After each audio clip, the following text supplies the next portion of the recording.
नमस्कार मित्रों, स्वागत है आप सभी का एक बार फिर हमारे YouTube चैनल्स पे। भगवान श्री कृष्ण ने युद्ध भूमि कुरुक्षेत्र में हर प्रकार के उपदेश दिए, मानव जीवन के सभी विकारों से मुक्ति पाने के मंत्र दिए और जिस व्यक्ति ने गीता को पढ़ा और उसे समझा फिर उसने जाना, दुनिया की सभी समस्याओं का समाधान गीता में मौजूद है। आपके अंदर कोई भी शंका हो उसका उत्तर आपको भागवत गीता में मिल जाएगा। इससे कोई फर्क नहीं पड़ता कि आपकी समस्या क्या है। इसी तरह से भगवान श्री कृष्ण ने अर्जुन को मोक्ष पाने के कई सारे द्वार बताए। ध्यान योग, प्रेम योग, कर्मयोग। आज मैं आपको बताऊंगा कि भगवान श्री कृष्ण ने अर्जुन को मोक्ष पाने का सबसे आसान और सरल तरीका कौन सा बताया है। जिस विधि से मनुष्य कितना भी पापी, कितना भी अधर्मी क्यों ना हो, मृत्यु के क्षण में वो तुरंत मोक्ष को प्राप्त हो सकता है। श्री कृष्ण अर्जुन से कहते हैं, अर्जुन, मानव शरीर बड़ी मुश्किल से मिलता है, इसे ऐसे ही गंवाना नहीं चाहिए। देवता भी मानव शरीर की आकांक्षा करते हैं, लेकिन मनुष्य की अज्ञानता इतनी है कि इस मोक्ष के अवसर को वह गंवाता रहता है, अपना पूरा जीवन भोग विलास में बिताता है। इतना ही नहीं, मनुष्य का मृत्यु का जब क्षण होता है उस समय भी वासना उसका पीछा नहीं छोड़ती और इसीलिए मृत्यु के समय जो वासना उसके मन में सबसे शक्तिशाली होती है, उसी वासना के मुताबिक उसे अगला जन्म मिलता है। दरअसल भगवान श्री कृष्ण द्वारा दी गई ये एक गुप्त विद्या है, ये एक मरने की विद्या है, और जो इस विद्या को जान लेते हैं वह अपने जीवन में कितने ही पाती क्यों ना रहे हो, किंतु मृत्यु के समय इस विद्या का उपयोग करके वह उस परमात्मा का ध्यान करके मोक्ष को प्राप्त हो जाते हैं। मोक्ष अर्थात जन्म मरण से मुक्ति। फिर दोबारा वह इस पृथ्वी पर नहीं आते, पृथ्वी के अनेक सुख और दुखों से दूर आनंदमय हो जाते हैं। अर्जुन पूछता है, हे केशव, मृत्यु के समय बड़ा ही कष्ट होता है, अब चाहे वह किसी घातक हथियार के जरिए हो या फिर प्राकृतिक मृत्यु हो, क्या इसे आसान बनाने का कोई तरीका नहीं है? कृष्ण कहते हैं, हे अर्जुन, यह प्रश्न मृत्यु को आसान बनाने का नहीं है, बल्कि जीवन मृत्यु के चक्र से निकलकर मोक्ष प्राप्त करने का है। कृष्ण ने कहा, यदि व्यक्ति मृत्यु के समय मेरी बताई हुई विधि को अपनाएगा तो वह सीधा मेरे परमधाम को प्राप्त हो जाएगा।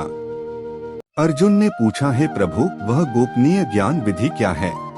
श्री कृष्ण जी कहते हैं, अपने प्राण त्यागते समय अपनी सभी इंद्रियों के द्वार को रोककर अर्थात उन्हें वश में कर और अपने मन को अपने हृदय में स्थिर करके और अपने प्राण ऊर्जा को अपने मस्तिष्क में स्थापित करके उस परमात्मा का स्मरण करते हुए ओम मंत्र का उच्चारण करे। मनुष्य जीवन भर कितना ही पापी क्यों ना रहा हो, उस व्यक्ति को मोक्ष प्राप्त होगा। देखा कितनी आसान विधि बताई है भगवान श्री कृष्ण ने। केवल एक शब्द नहीं है, सभी मंत्रों का परम मंत्र है। इसकी महिमा अनंत है। आध्यात्मिक साधना की सफलता का केंद्र बिंदु ओम है। सिद्धि प्राप्ति का सूत्र भी ओम है। यह वह मंत्र है जिससे सारा ज्ञान और सारी सृष्टि की उत्पन्न हुई है। इस ब्रह्मांड को जन्म देने वाला भी यह परम मंत्र है।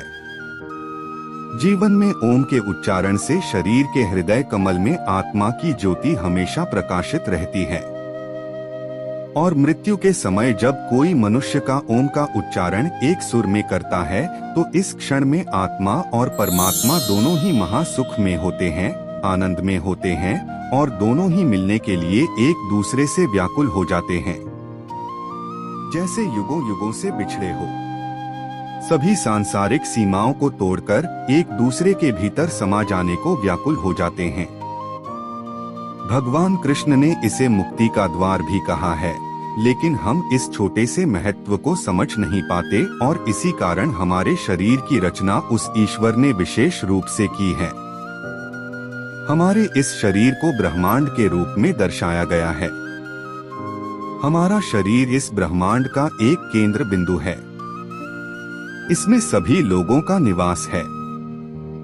मानव शरीर में पैरों से नाभि तक भूलोक दर्शाया गया है। नाभि से कंठ तक अंतरिक्ष यान आकाश लोक और कंठ से शास्त्रार्थ तक स्वर्ग लोक को बताया गया है।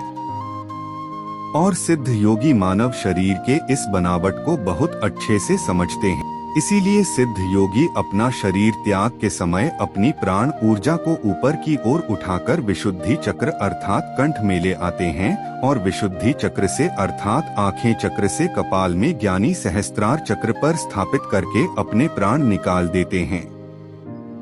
और हम साधारण इंसानों को इस विधि के बारे में कुछ नहीं पता होता और इसीलिए साधारण मनुष्य के प्राण दूसरे द्वार से निकलते हैं, ज्यादातर मूलाधार चक्र से। लेकिन ज्ञानी पुरुष की प्राण ऊर्जा सहस्त्रार चक्र से ही निकलती है। ज्ञानी पुरुष की मृत्यु के समय सहस्त्रार चक्र यानी उसके कपाल की तरफ से क्षतिग्रस्त हो जाता है और इसीलिए सनातन धर्म में मनुष्य की चिंता जलाते समय उसकी कपाल पर दंडित से मारने की प्रथा चली आ रही है। ज्ञानी पुरुष के तो यह स्वतः ही हो जाता है, लेकिन हमारी प्रथा के अनुसार हम जबरदस्ती सहस्त्रार चक्र पर चोट करते हैं।